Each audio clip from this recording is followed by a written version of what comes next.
So we're about to go live. This is exciting. Live is starting. And live has started.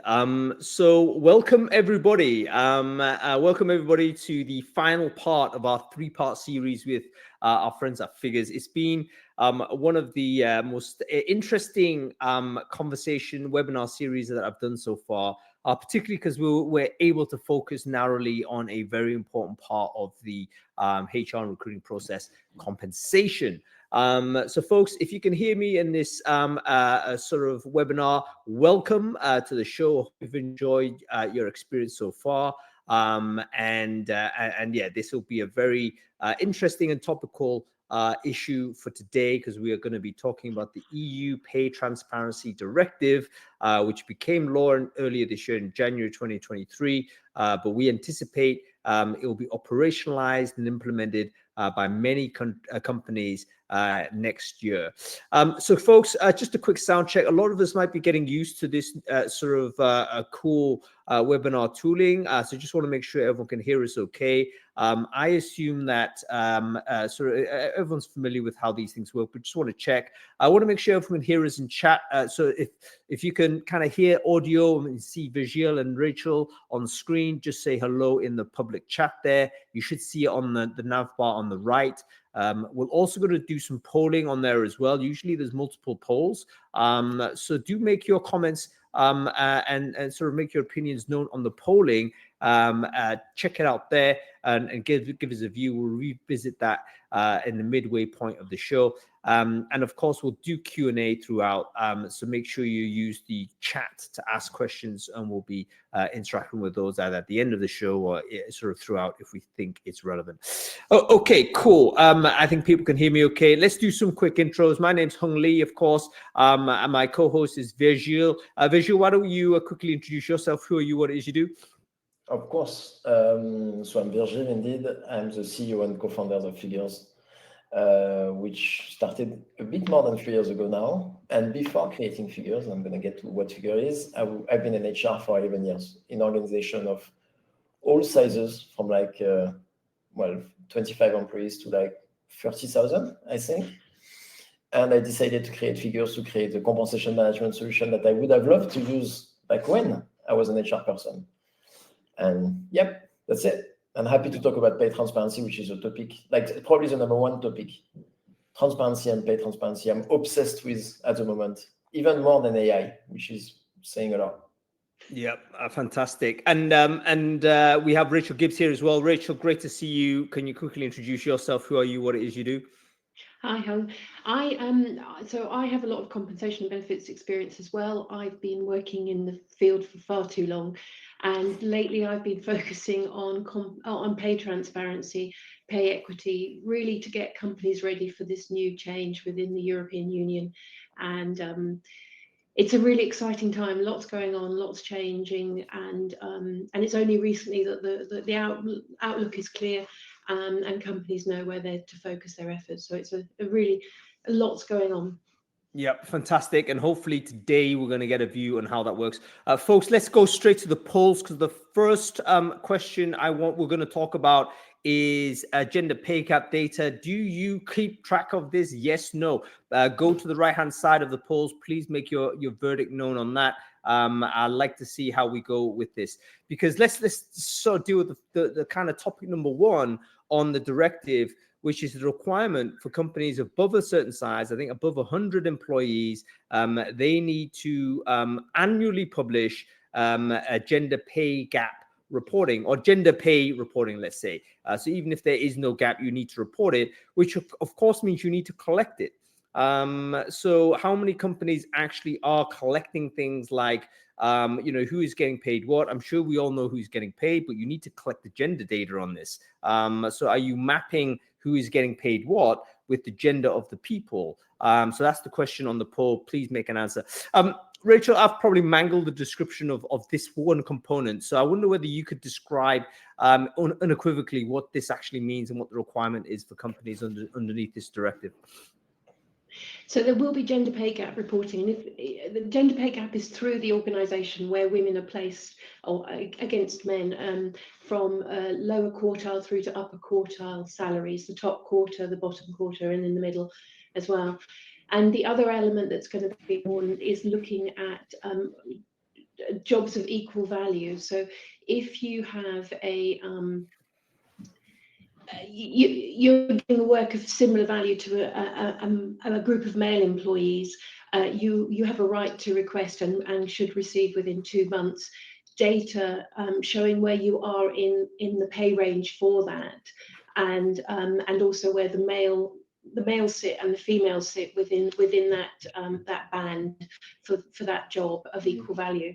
So it can be, I mean, we've had cases in the UK, for instance, where they've looked at, this is Birmingham City Council, for instance, they've looked at refuse collectors versus cleaners, and they found those to be work of equal value. So equal value is a really a really complex area, but it's where there's a lot of risk, unfortunately. But as an employee, you'll be able to request that data across work of equal value. Okay, so that's interesting. How are companies going to handle or measure what is equal value? I remember, I mean, in the startup world, VC world, that's kind of very brutal in the sense of, look, here's revenue per employee, how much you bring in is like, or really clear. But we can understand more complicated organizations, that's really hard to assess. If you've got a 10,000 sort of employee organization, how do we know one function is of this value to another? I mean, is there a mechanism to do that? Like, what is your experience, or what have you seen in your viewpoint? Rachel, I'll go to you first, but Vishal, I definitely want your view on this as well. So most organisations are using a form of job evaluation mechanism, whether it's from really complex ones that you see with the big consultancy firms, or whether it's a smaller broadband, depending on broadbanded arrangement, sort of junior, middle, senior individual contributors, then managers and above. So it really depends on the organisation size and how much complexity they feel they need. So hang on, it's about, so leveling, I think I can understand. So there's a leveling process, and we presume that the purpose of leveling is that each level in every department would be equivalent to. So a level 2 in marketing will be the same as a level 2 in product, will be the same as a level 2 in facilities, or whatever it will be. And those need to then be paid equalized as a result of this. That's a kind of really interesting straight away for me as an ignorant recruiter, because I've always understood that certain departments actually are perceived to have greater value than others. For instance, we know people in the sales department get paid more than people in HR at the very top level. So are we talking about an equalization all the way through, or what? No, we're not. We're looking at individual factors which make up the job, and those may vary from, say, HR through to sales, experience, qualifications, etc. And those factors will vary by departments and jobs. So a junior in one role will not necessarily be paid in one department to another in a different department. It varies. Wow, that's a total mess, it sounds like. Virgil, your thoughts on this? So first of all, you're getting to one of the important points of the directive, right? Which is defining this new concept of, well, new in terms of legislative work of equal values. They've defined 4 criteria to what they consider work of equal value. And we're yet to see how it's going to be transposed into local law, right? Which is important to understand for most people who are not familiar with it. A directive is European Parliament telling all European countries within the next 3 years, you have to turn this set of requirements into what makes sense for you in terms of laws, right? So this concept of work of equal value is super interesting, because we yet to see how it's going to be transcribed into a law in France, in Spain, and so on. But for sure, this is going to be key to the analysis, because a lot of the requirements are going to be companies reporting on like the gender pay gap overall in their company, and as on roles of equal value. So the way companies are going to be forced to slice and dice the data is going to be super important.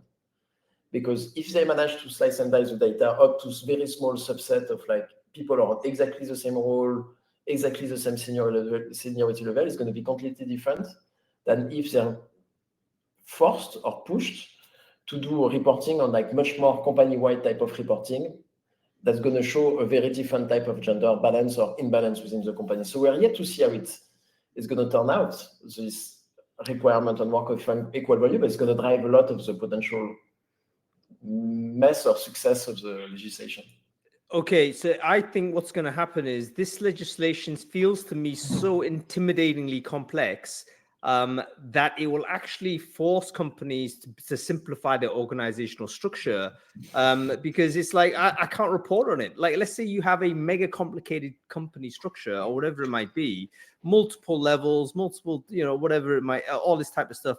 Your reporting requirements, your obligation to report on that will be so intensive.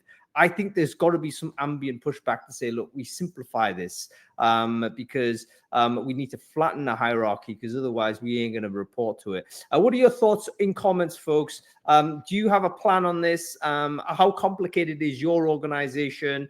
Like, do you have a ability to like how does it look like when you think about the project of finding equal value in different departments and potentially in different levels and different roles? It sounds like, lots of work to be done.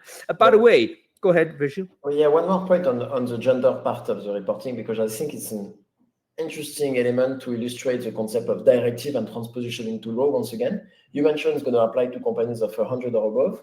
European Parliament says it has to apply to companies 100 above, but you're free to make it more restrictive than that. And once again, the timeline that we talked about, that's within the next 3 years. But once again, each government can make it more restrictive. A good example is that in France, the Minister of Work, I guess, has announced 2 weeks ago that they're going to change the French legal gender reporting requirement within the next 18 months, so not 3 years. It's going to apply to companies above 50 employees, not 100. And it's going to take into consideration some of the elements for the directive. So right away, we have an example of France being more pushy and aggressive than the 3 years window by implementing something within 18 months, and being more restrictive than the directive, which says 100 and above, they're going to do 50 and above. And they're going to introduce elements such as monitoring the gender pay gap. And if the gender pay gap is above 5%, you're going to be forced to take action with your employee representative, a joint pay assessment, and to publish this joint pay assessment and the action plan and so on publicly. It's a massive change. And on that, just as a quick note, we run the numbers through our figures data set, right? We have more than 1,000 client companies. This requirement that if your gender pay gap exceeds 5%, you have to take action, negotiate an action plan with your employee representative and publish the action plan. As of today, this will concern more than 81 or 82% of our clients if the law was live now, right? So that's a massive impact. 81% of companies that if the law was active now, we'll have to do a joint pay assessment and publish it. Yeah, incredible. I tell you what, the approach, and it's interesting you use the French example, because there's other lot. I think the number 50 is in France. You're obsessed with the number 50 is the as the size of company, right? But okay, I'm a French CEO. I'm thinking, right, I'm capping my employee numbers to 48, 49. I'm getting away from this. I'm ducking under it. This is typically what's going to happen. I'm instead going to create a group structure where I have multiple organizations, each of 49 employees. And if I need people, I'm just going to put them on a full fixed term contract. That doesn't work. So what under the European rules, there's something called a single source employer, and this is called the supermarkets in the UK. And what they've done is they've looked at logistics and they've looked at shelf fillers, and Tesco's is the example.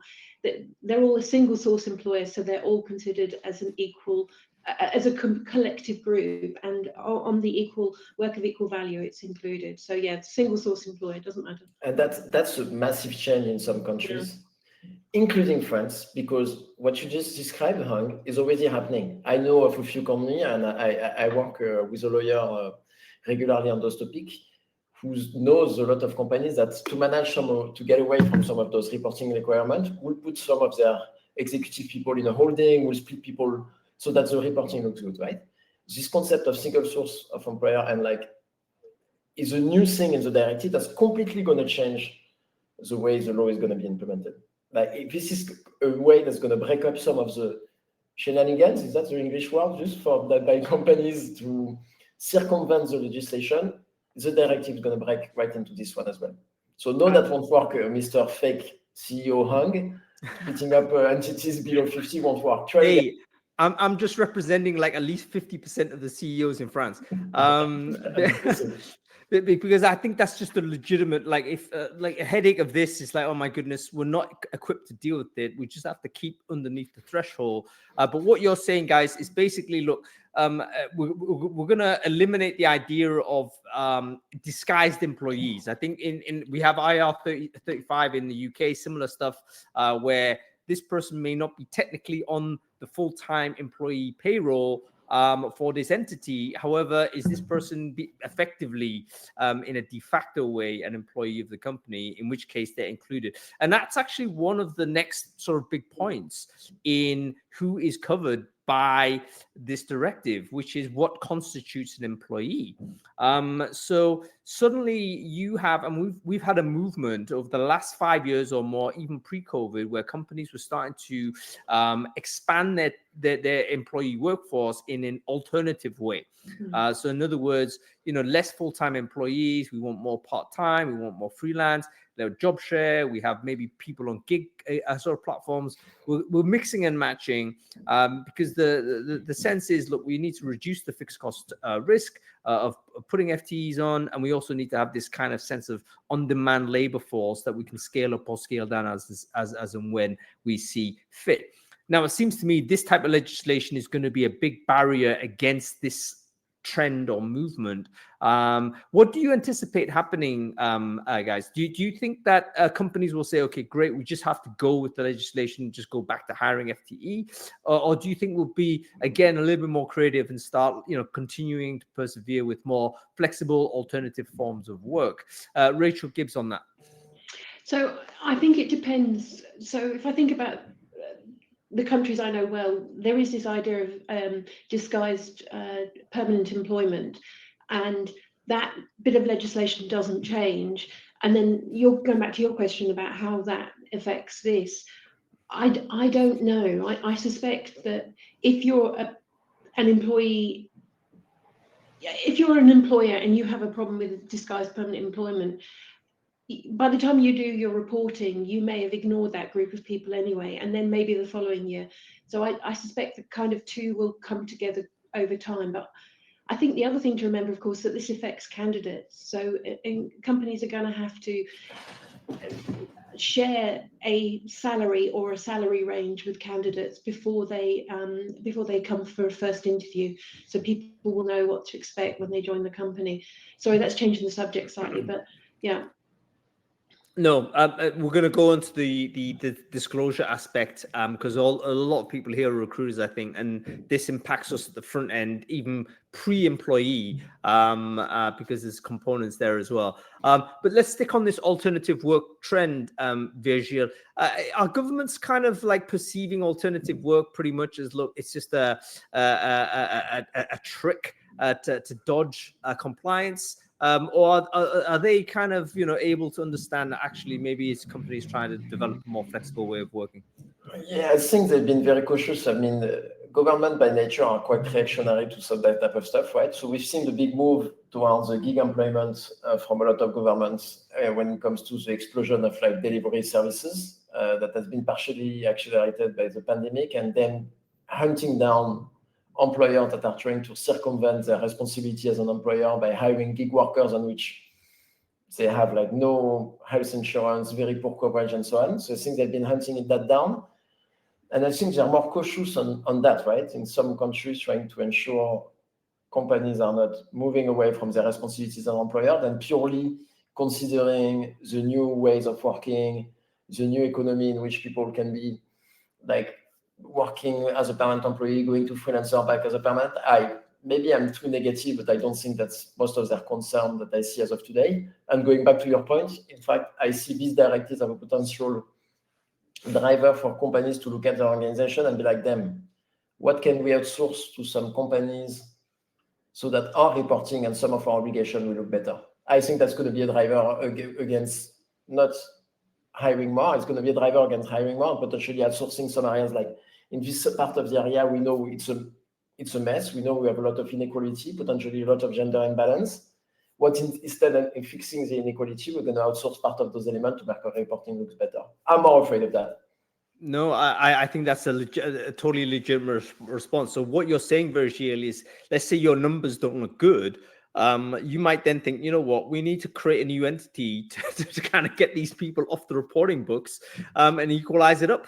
So for instance, let's say I have a department full of blokes, you know what I mean? And they're highly paid.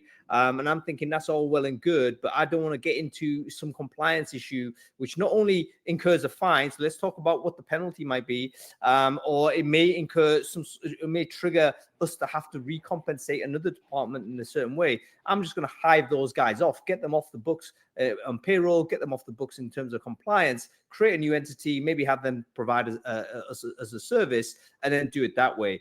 I think that's a normal response from a business that is looking for the shortest way to stay in compliance.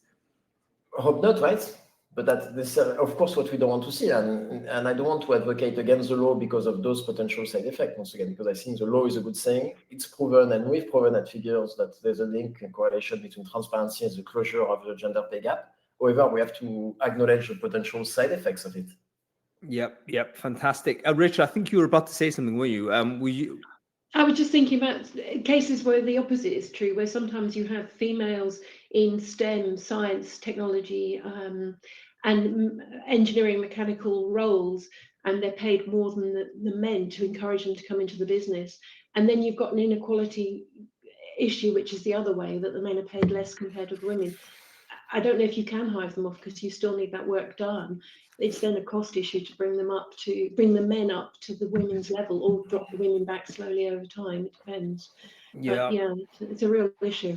Well, there's the issue also about where the money goes up or down. I mean, it's always going to go up. Otherwise, you're going to trigger a load of attrition, which, you're not going to solve the problem that way.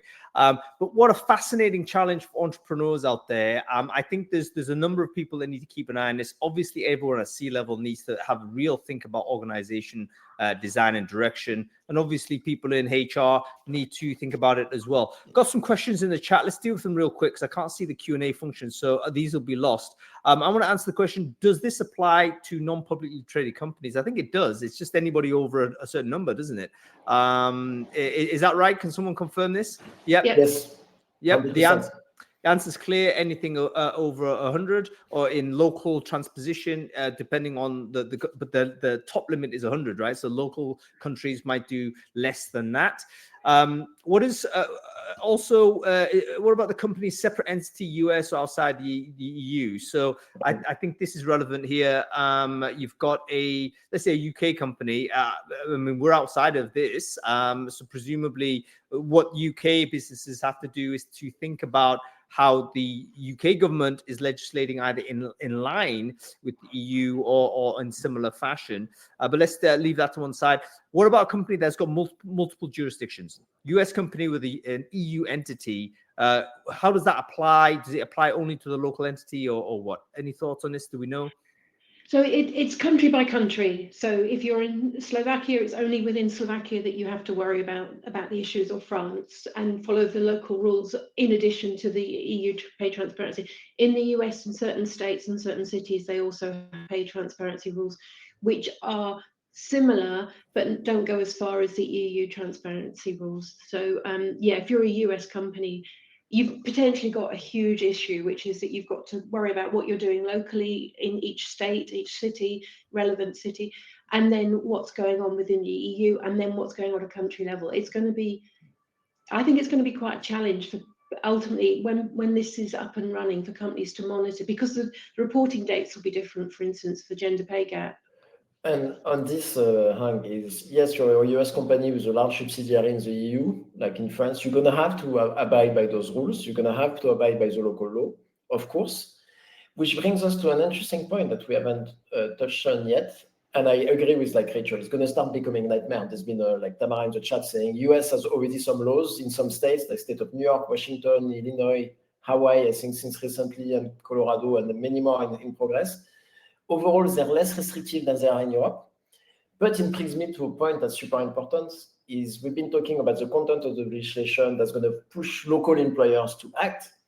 But two things: if you're an employer, let's say in the UK, you have subsidiaries in France, Spain, and Italy, you're going to start becoming transparent with those entities. Are you really going to tell your UK entity, no, you're still not transparent, we won't publish anything, but the other entities are going to be more transparent?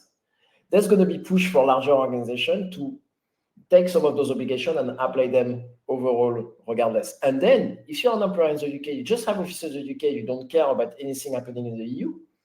But if every company out there, the ones that are international, starts implementing those changes, start reporting on their gender pay gap, start being transparent about salaries, and becomes a market norm to do so, even if you're in a jurisdiction that doesn't apply pay transparency laws, you're going to be pressured into applying those. This is why there's more than a legislative push. It's going to be a market push as well. I think so. We're definitely going to talk about implications in a moment. Okay, Eric's got a really interesting question. Employer of record. So we have this situation where, hey, we have a global talent pool. We're going to recruit people from everywhere, but we're not going to relocate them. But we need to have some entity that's going to do the payments and be tax compliant, et cetera, et cetera. So let's say I'm a Colombian company and I love hiring French people in France. Right. And why not? Great employees that you guys are. So I